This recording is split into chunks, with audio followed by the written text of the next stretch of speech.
você era tudo pra mim. Te envolvi no meu mundo, não pude evitar. Agora só contradição, sem coragem de dizer não. Preferiu me machucar e além disso acreditou, acusou, desmanchou, deixou de pernas pro ar.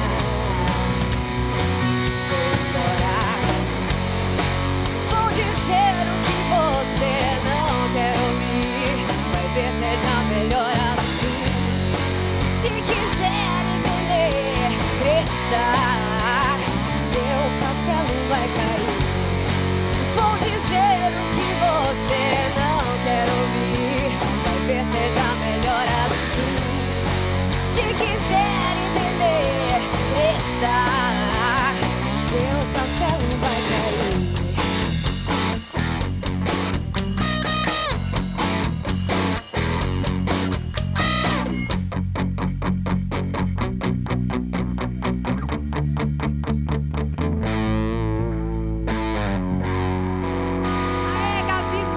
Nessa edição do Caleidoscópio, gente, estamos de volta ao vivo na tela da TV Horizonte, PUC TV e TV Educar.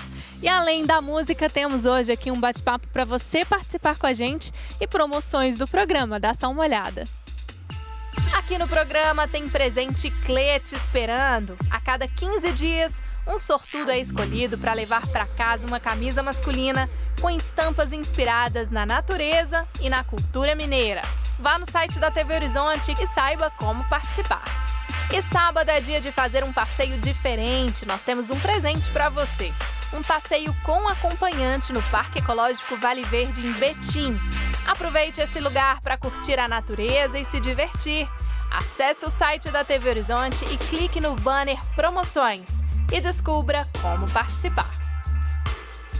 Bora conferir então as promoções do programa lá no site, hein, gente? Aproveite! E uma campanha que circulou na internet traz um pouco da dimensão aqui do bate-papo que tá rolando no programa de hoje. Dá só uma olhada. Ser estuprada agora virou moda. Vê, uma diz que foi, a outra vai lá diz que foi também. Pô, vai lá na casa do cara pra quê? Ela bebeu demais e não lembra direito. Acha bonito andar com a bunda de fora. Sabe quando é que isso vai acabar? Quando começar a ser processada por atentado ao pudor. Eu nunca me casaria com uma mulher que já foi estuprada. Essa com certeza gostava de se insinuar pros homens desde pequena. Não, mas logo depois do primeiro beijinho, já ia ali, ó, tirando a roupa. Mesmo nua, se eu disser não, é estupro. A culpa nunca é da vítima. Compartilhe essa ideia. Se ela disser não, é estupro. Bom, tá aí então, né, gente, uma campanha, uma das, porque temos várias aí com engajamento em relação a esse tema, né, que de uma forma geral a sociedade acaba identificando e colocando a culpa na vítima, né? Nayara, por que nós temos tantas vezes essa atribuição? Por que você acha que isso acontece com tanta frequência?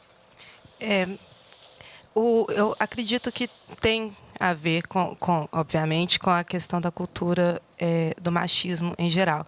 Mas quando a gente para fazer uma análise sobre a questão do estupro e principalmente da culpabilização da mulher, a gente consegue chegar lá na mitologia grega, né? Assim,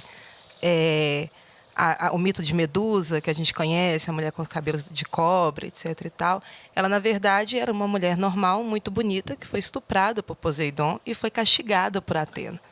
Então, ela já tinha sido culpada pelo estupro que ela sofreu. E aí, se você for parar para pensar que a mitologia grega é que a civilização grega, na verdade, é uma das nossas referências de civilização ideal, né? A gente para analisar outros tantos momentos ao longo da história, da filosofia e do conhecimento humano em que a mulher é culpada pelo abuso que ela sofre, né? E aí isso vai perpassando, a gente cresce nessa cultura, e isso vai perpassando também as mulheres, né? Que passam a reproduzir esse machismo, não ser machistas, mas reproduzir esse machismo de acreditar também que a culpa é da outra mulher e, às vezes, a mulher que sofre, né, acredita que a culpa é dela mesma. Uhum. E muitas vezes não chega nem a denunciar passa uma vida inteira, muitas mulheres passam uma vida inteira se culpando pelo abuso que ela sofreu. Bom, aí, Nanda, a gente tem, né, essa coisa da cultura do estupro e temos esse outro lado, né, do machismo que a Nayara bem colocou aqui pra gente. Para muita gente é difícil relacionar essas duas coisas. Você faz um tipo de relação também, assim como a Nayara bem colocou? Com certeza. Assim, a cultura do estupro tem um vetor muito óbvio, homens, mulheres, né? Não é uma coisa horizontal, é uma coisa vertical em sociedades patriarcais machistas, né? Então, esse pensamento é enraizado desde sempre, como ela mesma disse, desde sempre enquanto humanidade, desde sempre enquanto criação de indivíduo também. Então, assim, é uma coisa extremamente enraizada e, por isso, também repassada, endossada e, às vezes, até premiada. Como a Ana falou na mídia, por exemplo, é até embelezada, né, em certos casos. E trazendo um pouco disso, né, a respeito do caso último aí que a gente tem com grande repercussão nacional de um estupro coletivo, inclusive essa campanha surge nesse momento, a gente tem vários dados, né, gente? Infelizmente o Brasil está ali, abuso sexual contra né, mulheres, a gente tem aqui, de acordo com a Polícia Civil de Minas Gerais, só nesse último trimestre desse ano, só em Minas, 548 casos, né? E aí, muitas vezes, Lúcia, esse crime ele é praticado por pessoas próximas da vítima, né? Nem sempre tem essa história que o estuprador é alguém distante, alguém que está na rua, que realmente causa essa ameaça. Por que a gente tem isso tão forte assim na nossa cultura? Eu acho que tem muito aquilo que as meninas estão falando. Quando a gente está falando em cultura, eu acho que é importante aí também o termo, né? Diz respeito a uma construção que é social. Quer dizer, né, a cultura do estupro é algo que socialmente vai sendo constituído. E aí, às vezes, eu acho que é importante dizer que isso não diz respeito só à violência sexual, né? Mas a um conjunto de violências que vão ser naturalizadas. Então, acho que é importante dizer isso.